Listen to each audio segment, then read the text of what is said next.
Ife Onaduja, Master Motivator and Principal, Manifold Impact Company. Ife Onaduja, widely known as Speaker Ife, has been a master motivator at various public gatherings, seminars, prisons, tertiary institutions, high schools, churches, and social events. His combination of fast-moving and jargon-free movements, humor and particular concept makes him a sought-after inspirational speaker. Okay, he had the privilege of honoring a number of speaking invitations before graduating from secondary school. These include an invitation to speak at a private tertiary institution few days after graduation from secondary school.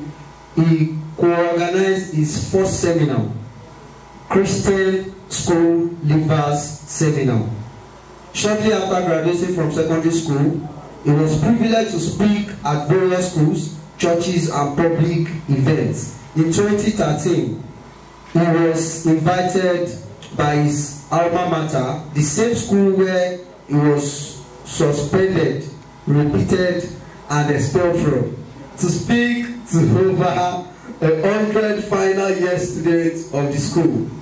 At the age of 19, he initiated an interactive forum for young adults in the community. The forum lasted for 8 weeks, attracted close to 100 participants, and addresses issues such as personal improvement, social skills, national building, and education. With a standing ovation, just like I said earlier, and a round of applause, let us welcome Mr. Ife Onaduja, aka Speaker Ife. Yes, please come front. Thank you. Thank you so much. Thank you. Please can you clap for yourself? Please can you clap for yourself? Alright, thank you. Please have your seats. Thank you so much. What an honor. I feel it's a great privilege to be here today. I want to thank the leadership of this organization led by Mr. Emmanuel. Thank you so much. Thank you for having all of us. And I want to welcome our speakers once again. Thank you for coming. Thank you, Ma. Thank you. And thank you, everyone. One thing is certain. My name is Ife Onaduja, but there's something I know, and I know that my name. If you call me in the middle of the night and ask me what my name is, I'm going to tell you my name is Ife.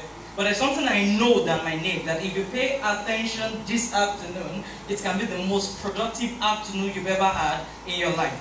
Because this afternoon there's going to be a paradigm shift. I'm told to speak on the topic of potential. Potential. And thank God for the speakers that had come ahead of me. We've learned about purpose, we've learned about passion. Now we want to bring the combination of passion and purpose together and now unveil the word potential. It is said, and I disagree, that potential is all that you can do. You know, when you hear people talk about potential, you hear people talk about things like your talents, your abilities, your skill sets. That's far from potential. What is potential? Potential is all that you can become that you are yet to become. Potential is not what you can do. What you can do are your abilities. You know, you hear people say things like, oh, I'm good when it comes to IT. Oh, when it comes to dancing, I'm the best. When it comes to singing, I'm talented. As lovely as those acts are, those are not your potential. Potential is all that you can become that you are yet to become. Thus, in life, we don't maximize our potential. To maximize your potential means there are a lot of things you can become that you are yet to become.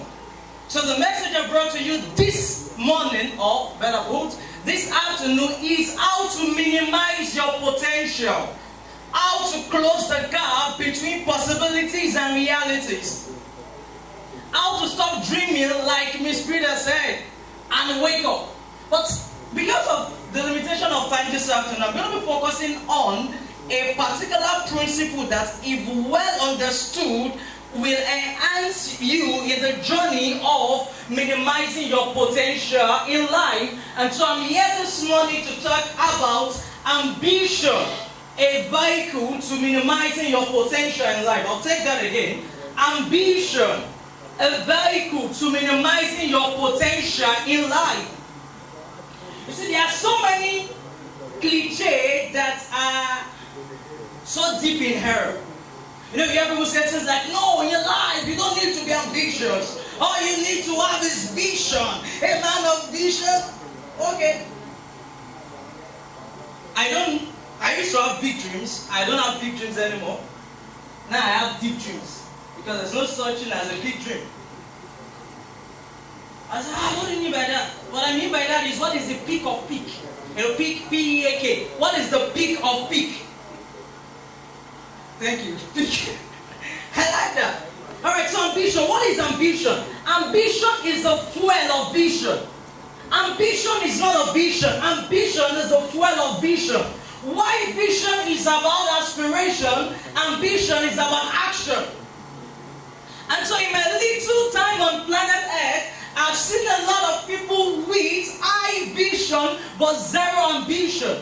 And so you know what that leads them to? When you get to their room, you see a whole lot of books. When you go to their wall, you see a whole lot of vision statements. And mind you, vision statement is not the same thing as vision. Because if you can define your vision, then you don't have a vision. So I was like, are you serious? When you lie, people ask me, what's your purpose? Because there's nothing like purpose. Purpose is man's approach to quantify a reality he cannot explain. That's why you don't understand. These are the... No, there's purpose. But there's no purpose. Sorry. Try to master to discover your purpose. If there's anything like purpose, then you don't discover it. Purpose discovers you. But not today. I wish we could do justice to that. Not today. Not today. But I don't want to put that put it. If you are plating here, then that's your purpose. Because purpose is part-time and purpose is not limited to one thing. There is no one special thing you were made for. In you are abilities. Any occupation friendly to your ability, assisted by your passion, step out and do it. That's your purpose part-time. A few years later, your purpose can evolve if there's anything like purpose. What I believe in is work, not purpose. Work related to your abilities. But that's not where I'm going this morning. Where I'm going this morning is, it's not enough to have a big dream. It's not enough to know where you want to go in life. There's something that fuels the vehicle of vision, and that's ambition. There are many components that makes up ambition. The size of your dream is not measured in words. The size of your dream is measured by your feet. So when I want to see a map that is about to happen, I'm not motivated by the cliches. Oh, I'm a global champion. I'm going all over the world. You're not the first to say that. I'm not the first to say that. And we might not be the last to say that. But to measure the size of a man's vision is to check his feet. As simple as what time do you wake up in the morning? Now you hear young people say nasty things like, Dangote Olori Meji. Who knows that song? Now beg and beg go. Okay. Okay, sounds cool. But it shows shallowness. So, sorry if I sound harsh. Now, Dangote said something. He said he has come to realize that by 11 p.m. his day just began. By 11 p.m. his day just began. And an average young Nigerian, by 11 p.m. his day just ended. Then you now see this young man come out to say, Dangote already. I don't know if you get what I'm trying to tell you this morning. So when we check your attitude to what you call your vision, then we can believe or doubt if indeed you want to minimize your potential. If indeed you are closing the gap between possibilities and realities. You see a young man sleeping for 8 hours. 8 hours. 10 p.m. is asleep. 5 a.m. is still sleeping. Then he comes and tells you, oh, I'm going somewhere to happen. Yes, I know where you're going to happen. It's a ditch. It's a ditch. Because you see, okay, let me go there. So what's your attitude to time? What's your attitude to sleep? I said, what was the last book you read relating to your field in life? You say, you don't understand, I don't have time. I said, yes, I understand. You think I don't understand? I understand you don't have time. So what's the last movie you saw? He said, Game of Thrones season 6. Yes, you don't have time. I came visiting and I saw this young man sitting outside chatting with some of his friends, and I looked at him, you don't have time. Then again, I saw this young man online. So I asked him the question, if by now you are busy, when you hold a conglomerate, what will you be? You're not married, you don't have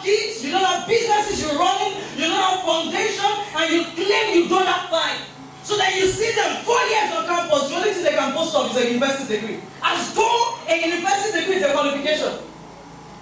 Any fool can have a degree. I say, hey, there's no job in Nigeria. You think I will employ you? No, I'm not talking to you. I'm talking to the person at your back.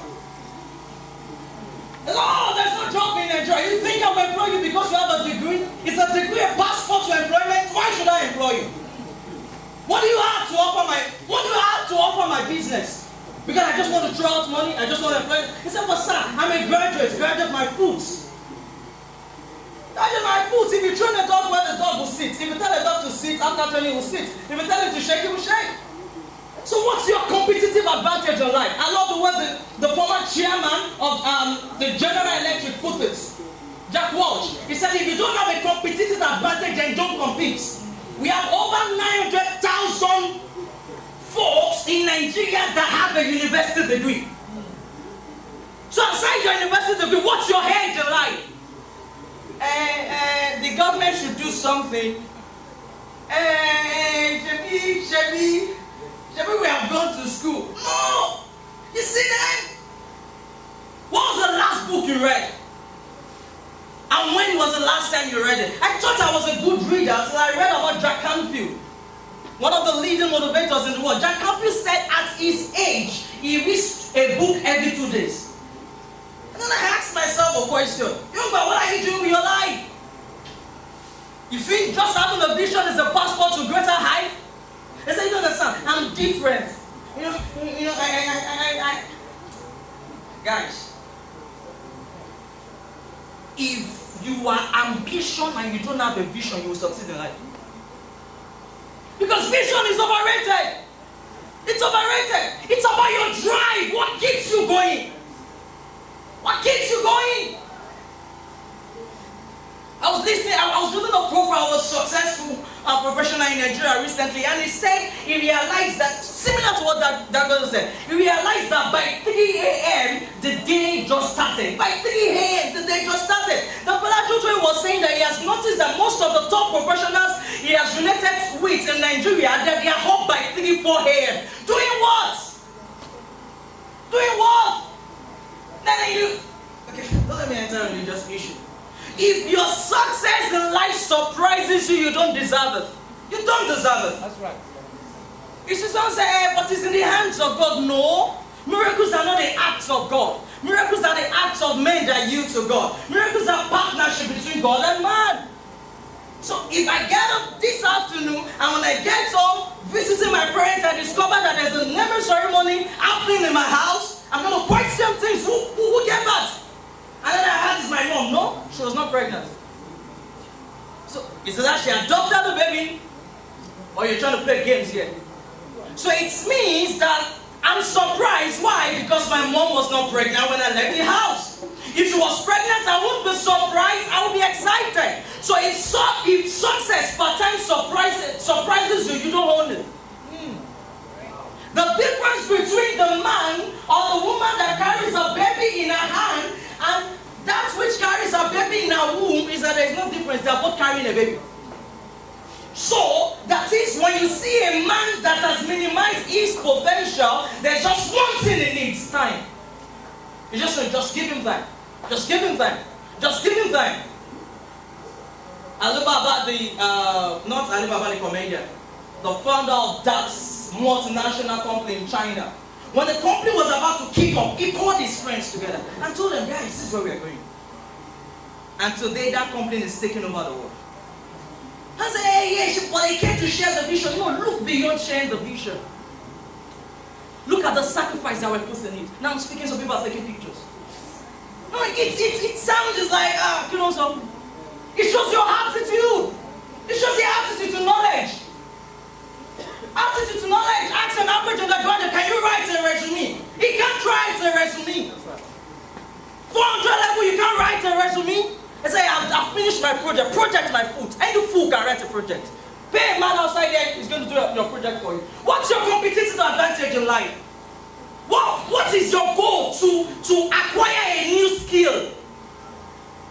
What's your goal to acquire a new skill? No, just Baba, look, shower your blessing. And you just silly things. Silly things. If you could do me a favor, God double your age and see what young guys like you are doing in the United States. Now let's leave the United States. Let's go to third world nations. See what young folks like you and I are doing in Uganda. And I'm trying to dream of an average young man who wants to buy a car. The same car a young boy in Pakistan is dreaming of how he can make. So then you see a group of young Nigerians arguing about Barca and Chelsea. And another young boy somewhere in Cuba is thinking of how he can buy Chelsea. Our value system is faulty as a nation. Our desires are faulty. Ask an average primary school student, what's your future ambition? Tell me, I've seen this and I ask myself, come on, what's happening? What's happening? It goes back to your ambitions in life. It goes back to you and I, my ambition. I keep asking myself almost every week, if you continue like this, will you make it in life? I suddenly discovered that I was sleeping for 6 hours a day. 6 hours a day. I'm wasting away. 6 hours a day. I was with one of my mentors recently. That was February, and he told me, do you know, this year I've read 50 books. This year. 50 books this year. I'm like, what? God, what's happening? I met a young man that was telling me how he invested over 16,000 naira for a training online. So you and I are going to the same future that young boy is going to. Because you see, let me tell you something about the future. I hear people say things like the future is bright, the future is bright. The future has no color.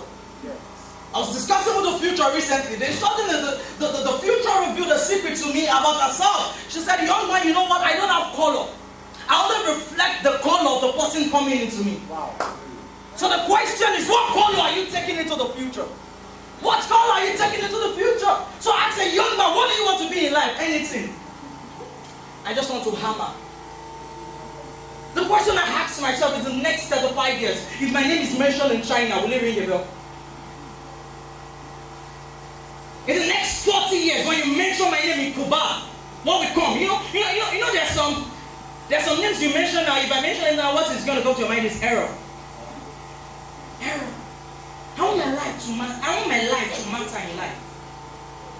I want to be someone that somebody wants to use my name for prayer. And this thing will not come on the platter of gold. I need to constantly challenge myself.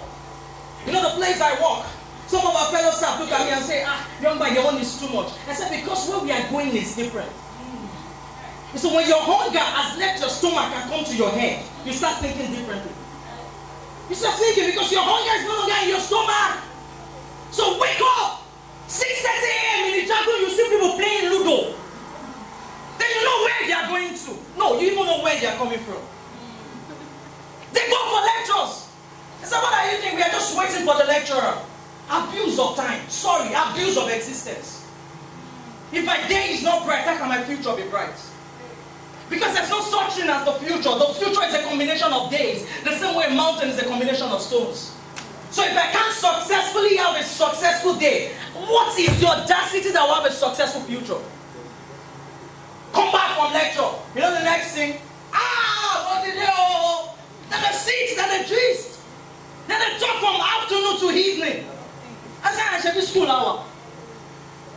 A young man asked me recently. He says, you were calling some people foolish. I said, foolishness is not an insult. It's not an insult. Some people think, this guy, the way he talks, he just talks. And no, I'm speaking from a depth of passion, from a depth of pain. Foolishness is a state of existence, it's not an insult. You can't call a carpenter a doctor. And suddenly I realized that I was operating on the realm of foolishness. Because what is foolishness? Foolishness is doing all that is expected of you. That's foolishness. My favorite book, there were 10 entrepreneurs that were waiting for an investor. Then suddenly the investor came later than expected. So they ran out of capital. They had initial capital, but suddenly they decided to go to the bank to fund for more capitals. But by the time they came back, the investor was back and locked the door against them. And then they asked the question, what did we do wrong? Then the investor told them, you are foolish. Now, what's the moral of the story? Why were they foolish? They were not foolish because they had capitals. They were not foolish because they lacked capitals. They were foolish because they had no extra capitals. It means that anytime I do what is expected of me, I just fulfilled and I met the standard of foolishness. E.g., when I come to school and go to class, write my notes, sit for exams, and come out with good result for my exam, I just became foolish. Because that's what is expected of you. It's expected of you to have a degree, so if you have one, you're foolish. What is wisdom? Wisdom is to go beyond the expectation. Wisdom is to say, yes, I'm in school to study, but 4 years on campus. It's not only my certificate I can boast of. I can boast of this, I can boast of that. I have this so number of experience. I've executed that project. I have that professional certification. Ask some people, what is the professional certification? They can't answer. They can't answer. What do you do online? Facebook? Is that all? There are two sets of people in this world. You are either following the crowd or the crowd is following you. And it's not a product of luck or magic. It's about your ambition. That fuel. Nelson Mandela was 12 years old during the apartheid regime in South Africa. Then suddenly those white folks, they dug a pit and threw him in the pit, and they were urinating on his head. And he looked at him, he said, one day I'll be your president. I don't know if you've read of any of Barack Obama's books, Dreams for My Father, Audacity of Hope. Barack Obama will tell you, as a pre-teenager, he had conceived the desire that one day he's going to be the president of the United States of America. At that age, what are you doing? What am I doing at my age? My weakness is Korean movie. I love Korean movies so much. My dream is to marry a Korean lady. Then suddenly I discovered that I think I can't marry a Korean lady again. So I decided to marry a black Korean. Who is a black Korean? A black Korean is a Nigerian that loves Korean movies. Then suddenly I discovered that if I continue at this rate, I will keep watching people, no one will watch me. Right. So I had to take my DVD. I went to a senior brother and I said, sir, please don't give me this DVD again. This is stealing my life. It's stealing my life. Some of you, your laptop is stealing your life. Because all you have on that laptop are movies. When last did you download a PDF? I said, we still downloaded it for a e-test. Can you see? How you prepare for his e-test? How will you prepare for his exams? Are you preparing for life? When Noah started building the ark, it was not raining. When opportunity comes, it is too late to prepare. The best time to prepare for life after school is when you are in 100 level. When you are in 100 level. You want to ask yourself, why do I want to work in life? You say, Richard, can you see? It's a faulty mindset. I say, no, I want to work in the financial sector. What do you know about the financial sector now? Are you on LinkedIn? Ask an average undergraduate, what is LinkedIn? He does not know. You know where you find them? Snapchat. Come on. We have teenagers outside this country that are inventing social media site. We are consuming it. They say, Shoti will die, Jennifer. Sorry, I'm going to run up that. Also, Jennifer died, such a daddy. It's like, come on. I'm going to end with this concept. There's such a thing called the Pareto principle. Some economic students should know it. It's called the 20-80 rule. And in life, Pareto principle states 20% of the people will rule 80% of the people. The few will always dominate the majority. But the good news is this. The few does not have a name here. You and I can decide. Do I want to be part of the minority? Or do I want to be part of the majority? If you look at yourself, and what you do is so common, and there are a lot of people like you. You know that in a school like this, when you wear a shoe and talking and go to class, people look at you like, exactly. Yeah, mediocrity. That's mediocrity, and it has a lifespan, and the lifespan has gone because they can't accommodate excellence. So you don't want to ask questions in class. The few is on is too much over Sabi. Yeah, because their little mind cannot accommodate the dignity of excellence. So when they see, you see, what you don't have, you criticize. What you can't get, you attack. Then they keep fighting it. Little mind discuss people. Little mind discuss events. Shotu Kini and Bella Niger. Shotu what Instagram, Insta blogger, what do they call it? Insta blog. Guys, we can decide from today to the difference. You can decide from today that no, not again. Not again. It's always lonely at the top. See, no matter how beautiful a turkey is, it does not excite the eagle. It does not excite the eagle. There are some gatherings that should not excite you again. Again. Now when it is day, just imagine this is Christmas Day. This place will be full. You know why? Nigerians, we are a dancing generation. We want to dance. Let's check our body more. You that you're already dying. Guys, we can't decide that enough is enough. No more. The same you that we go to Okaje market to buy a cloth for yourself. Why can't you start thinking that since people like this cloth on me, can't I get an extra cloth and sell to Shadi? That's how to think. Bill Gates was 13 years old when his mom came to knock his door. She knocked it for over 30 minutes. Suddenly Bill Gates shouted, "Mommy, don't you think I'm thinking?" But when you see a young person here in Nigeria sitting there and say, brother, I'm not no more. No, thinking is not a disease. The thinking man is the manager, the talking man is the messenger. It's time for us to sit down and think. Where do you want to be in 5 years' time? They said, look for fair money. I'm sure you've not planned it out. I'm sure. And then you know what you do? You don't criticize your government. Even the government itself is confused. You are just adding to their confusion. Guys, the blessed place to shine is in darkness. Nigeria is in darkness right now. If you keep making those filthy excuses that Ilu Yoda, you are one of millions of people that are saying that, so it does not make any difference. Nigeria down when you're calling. Nigeria down when you're Risha again. Nigeria down when you're Ramoto. Nigeria need a make. But it's not just in the amen. It's in the action. Ladies and gentlemen, I believe with this few points, from today, you will tell yourself, if no one will dance this dance with me, I will dance alone. If no one will sing this song with me, I will sing alone. I will dare for the difference. Because it's only few people that make it alive, and I want to be part of the few. God bless you. Thank you.